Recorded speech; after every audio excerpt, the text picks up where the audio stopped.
7 अक्टूबर को इन रॉकेटों से आतंक की जंग हमास ने शुरू की थी। अब वही रॉकेट गाजा पट्टी में हमास के लिए काल बन चुके हैं। मानो इजराइल के एयरफोर्स ने हमास के हेडक्वार्टर्स को तबाह करने की कसम ही खा ली है। इजराइल के प्रधानमंत्री बेंजामिन भी यह साफ कह चुके हैं कि इजरायली सेना अब हमास को खत्म करके ही रुकेगी। मगर हमास की नींदें तो इस वक्त उड़ गई जब अमेरिका का सबसे खतरनाक बॉम्बर इस युद्ध में शामिल हो गया।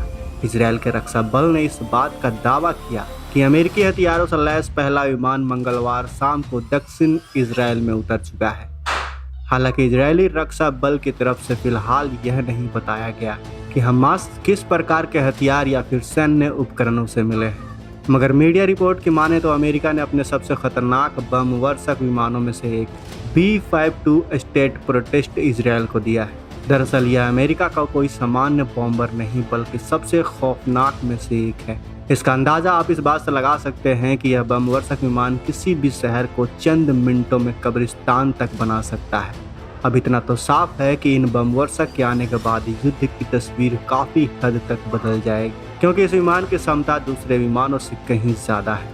इसमें 32,000 किलोग्राम तक के बम रखे जा सकते हैं। B-52 को चलाने के लिए 5 लोगों की जरूरत होती है।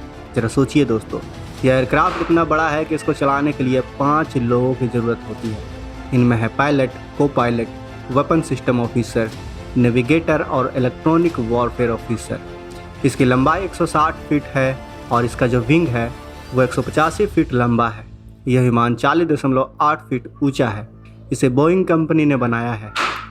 यह उड़ान भरते समय 2.21 लाख किलोग्राम वजन लेकर उड़ सकता है। इसमें एक बार में 1.81 लाख लीटर आता है।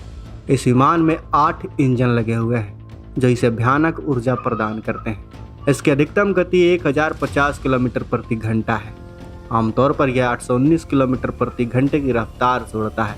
इसकी कॉम्बैट रेंज 14,200 किलोमीटर है, जबकि यह एक बार में आसानी से 16,000 किलोमीटर से ज़्यादा की उड़ान भर सकता है।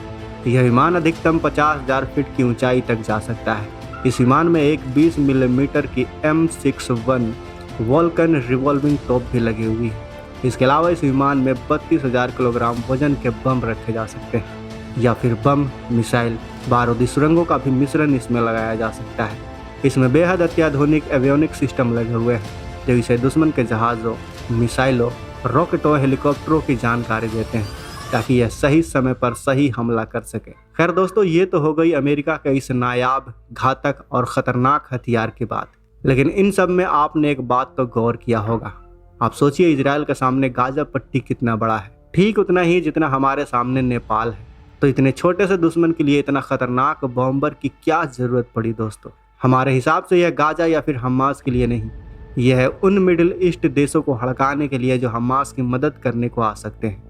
ये एक माइंड गेम है, एक मैसेज है उन देशों को कि देखो, अगर आप हमास की तरफ से आए तो हमारे पास लॉन्ग रेंज बॉम्बर है और हम आप पर भी बमबारी कर सकते हैं। वैसे आपकी क्या राय है? ये बॉम्बर इजराइल के पास क्यों आए हैं? अपनी राय हमें कमेंट बॉक्स में वैसे बताएं। वीडियो को लाइक करें, शेयर करें और अगर आपने अभी तक इस चैनल को सब्सक्राइब नहीं किया है तो इस चैनल को भी सब्सक्राइब कर लें। मिलते हैं अगले वीडियो में।